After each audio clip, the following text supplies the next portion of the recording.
दोस्तों, देश विदेश की बड़ी खबरों से आपको कराते रहेंगे रूबरू और भारतीय राजनीति से जुड़ी हर खबर हम सबसे पहले दिखाते रहेंगे।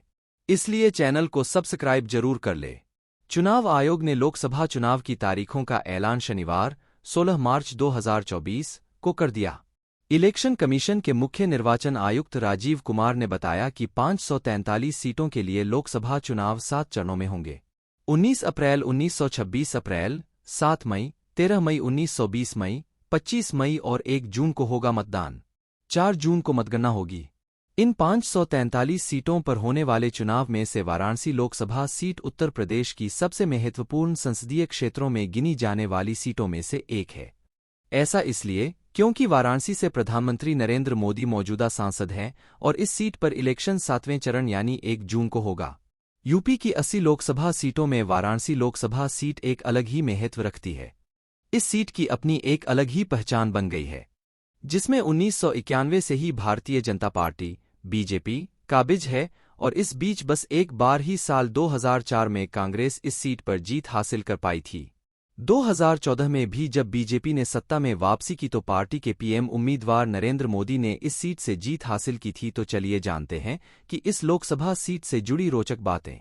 वाराणसी लोकसभा निर्वाचन क्षेत्र उत्तर भारत के उत्तर प्रदेश राज्य में स्थित 80 लोकसभा सीटों में से एक है, जिसे काशी या बनारस के नाम से भी जाना जाता रहा है। यह सीट पिछले कई दशकों से भारतीय राजनीति के केंद्र पर रही है और यहां से वर्तमान समय में प्रधानमंत्री नरेंद्र दामोदर दास मोदी सांसद है।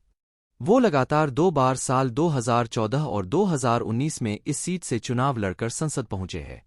वाराणसी संसदीय क्षेत्र 5 विधानसभा सीटों को मिलाकर बनती है, जिसमें रोहनिया, वाराणसी उत्तर, वाराणसी दक्षिण, वाराणसी कैंट और सेवापुरी शामिल है।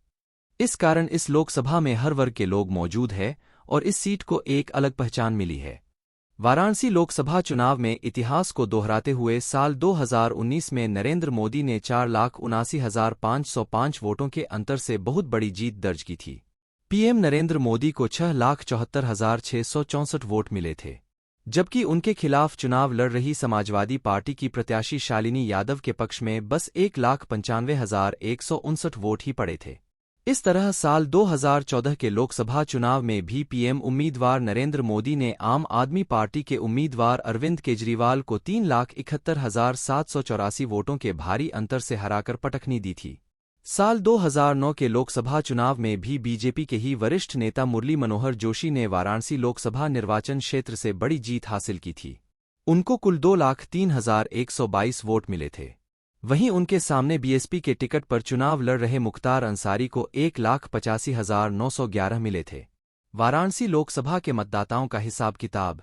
वाराणसी संसदीय सीट पर कुल 1,854,540 मतदाता रजिस्टर है। 1957 से जुड़ा है वाराणसी संसदीय सीट का इतिहास। वाराणसी लोकसभा निर्वाचन क्षेत्र का इतिहास कई दशकों पुराना है, जो साल 1957 से शुरू होता है। यह सीट बीजेपी के दबदबे वाली सीटों में से एक है, जिसमें साल 1991 से लेकर अब तक अधिकतर चुनाव बीजेपी ही जीतती आ रही है। इस बीच में कांग्रेस ने सिर्फ एक बार साल 2004 में जीत दर्ज की थी। वाराणसी लोकसभा सीट को असल प्रसिद्धता तो तब मिली जब साल 2014 में बीजेपी उम्मीदवार नरेंद्र मोदी इस सीट से चुनाव जीतकर देश के पीएम बने। उसके बाद पीएम मोदी ने साल 2019 के चुनाव में और ज्यादा बड़े अंतर से जीत हासिल करते हुए इस सीट को बीजेपी का एक अभेद किला बना दिया। क्यों इतनी जरूरी है यूपी की वाराणसी लोकसभा सीट? वाराणसी, जिसे काशी, बनारस के नामों से भी जाना जाता है, वो दुनिया के सबसे पुराने शहरों में से एक है, जिसके तार पौराणिक काल से भी जुड़े हैं और इसे हिंदुओं के सबसे पवित्र शहरों में से एक माना जाता है। गंगा नदी के किनारे बसे इस शहर में हिंदू बड़ी संख्या में है।